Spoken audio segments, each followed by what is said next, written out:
What's up, guys? Dave here.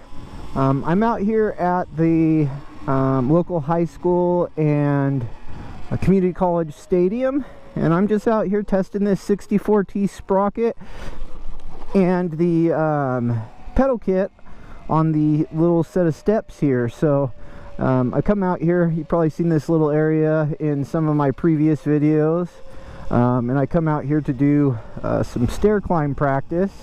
Again, I'm kind of a novice rider, and so these little steps are good practice for me to go ahead and up my skills some. So I know for some of you it's just a little 4-step. For some of you that's probably nothing, but for me it's a pretty big accomplishment to be able to come out here and climb these and work on that a little bit. I'm really happy with the 64T. It really makes climbing these steps a lot easier than the stock. I was climbing these since I got the bike, and it's just a lot easier with the 64T. I'm still getting used to the pedal kit, but it seems to handle the steps pretty well as well. No issues there so far. Just kind of like climbing them with the pegs. So I do like that this particular kit is mounted in the area where the stock pegs normally mount, and so you still get full free range of your swing arm, which is pretty cool. Some of the other kits, they don't allow you to get full range on the swing arm because they mount farther back. I think they actually mount on the swing arm themselves. So so far I'd highly recommend the Kanawaba, and if you're looking for some more low-end torque some low-end torque, I definitely recommend the 64T sprocket. So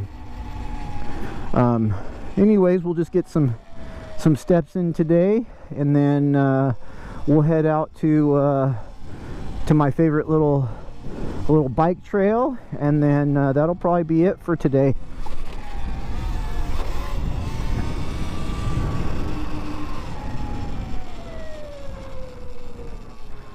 The 64T, I know some people don't like losing the top end, which I can understand if you need that top end, but for me, it's made it a much more capable bike for the type of riding I like to do. It really comes in hard out of turns. You can really accelerate really heavy out of aggressive turns, and gives it some more low-end torque to be able to get around some slower traffic, that sort of thing. So I'm really happy with it so far.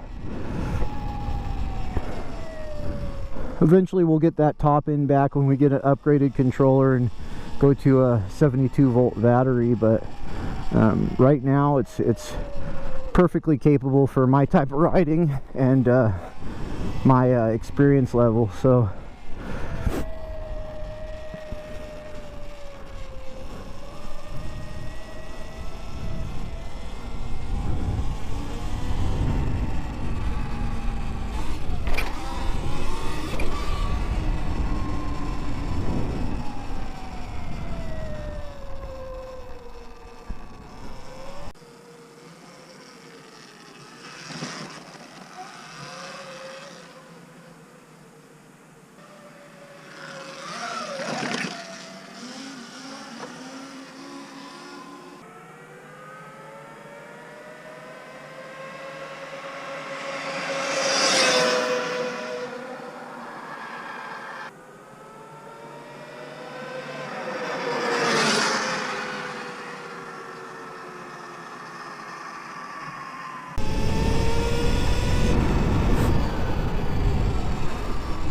alright, so that's it for the steps for today, guys. I'm a middle-aged man and I have sciatica. It's been acting up the last few days pretty heavy, so I think that's all the beating I'll take for today.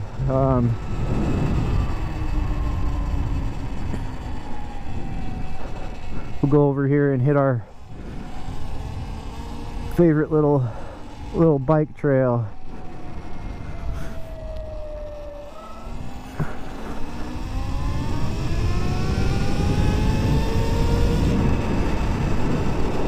It'd be fun to see this. I've only been here since November, end of November, and so it'll be fun to see this trail when it's all leafed out and in spring.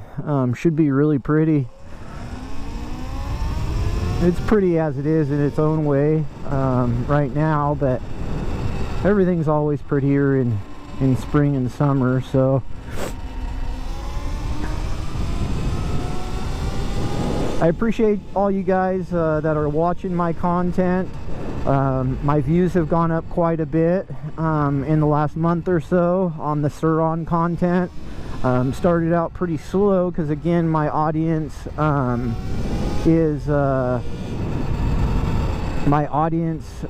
was from a different genre previously. So I appreciate all my new subs and all my old subs that are into this content and watching.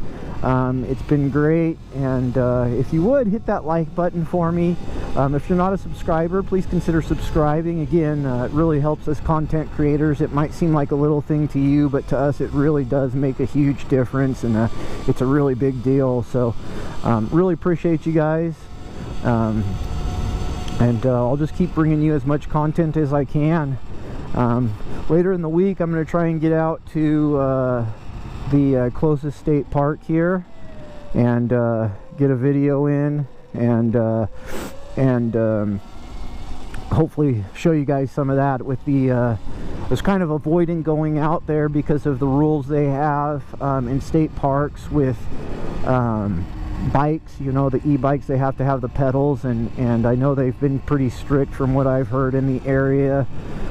So I'd like to get out there now that I got the pedal kit, and I can actually get in there and ride within the guidelines. So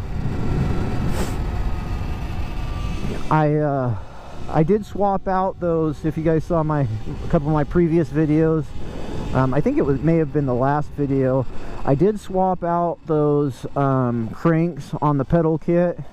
They were just too long. I think they were almost 6 inches. I don't know exactly how long they were, but they definitely weren't 5 inches like I thought they were. I went to the 4-inch sprocket, or the 4-inch cranks, and I'm really liking them. They were actually branded as unicycle cranks, but for me they're the perfect length, and seem to be well made, and I'm pretty happy with them. So I'll go over here and we'll get a full bike shot, and then that'll probably be it for today's video. This is again the Coffeyville water treatment plant. It's right here on the river, which is the oh, what do they call this river? Oh geez, I'm having a brain fart, guys. I forget what they call this river. I've mentioned it before in other videos, but yeah guys, so that's it. That's the bike as she sits right now. Pretty happy with it. I do have a cool mod coming that I'll show you guys in the next few days, hopefully. That's on the way, and it's coming. It's something a little bit different that I have not seen anybody yet mount to their Sur-Rons. So we'll bring that to you, and we'll do a thorough review on that once we get some testing in, and I'll give you guys a heads up on whether or not I'm happy with that and how it's working. So woo, gonna have to do a bit of adjustment here. It looks like we bottomed out our Sur-Ron there, or our forks there. I was pushing it pretty hard on the flat, coming off those steps and then landing flat on the flat bottom there. So gonna have to make some adjustments there so we don't bottom that out again. I'm thinking about maybe going to the DVO forks. I've heard some good things about those. what is it, the Onyx, the DVO Onyx. That's the one I'm kind of considering right now. Sur-Ron has a or Luna has a good deal on those, and so I'm considering those as an upgrade as opposed to the Fox 40. Maintenance, I like to do all my own maintenance, and I've heard maintenance is harder on the Fox 40 than on the DVO Onyx, so that's something to consider if you guys are looking at upgraded forks, whether or not you're gonna do your own maintenance or pay to have that done. So anyways guys, that's it for today. Real happy with the Sur-Ron so far. If you don't have one and you're looking to get one, I strongly urge you to do so. Again, one of the best luxury purchases I've ever made, so I'm really having a blast on it. Anyways guys, we'll see you on the next one.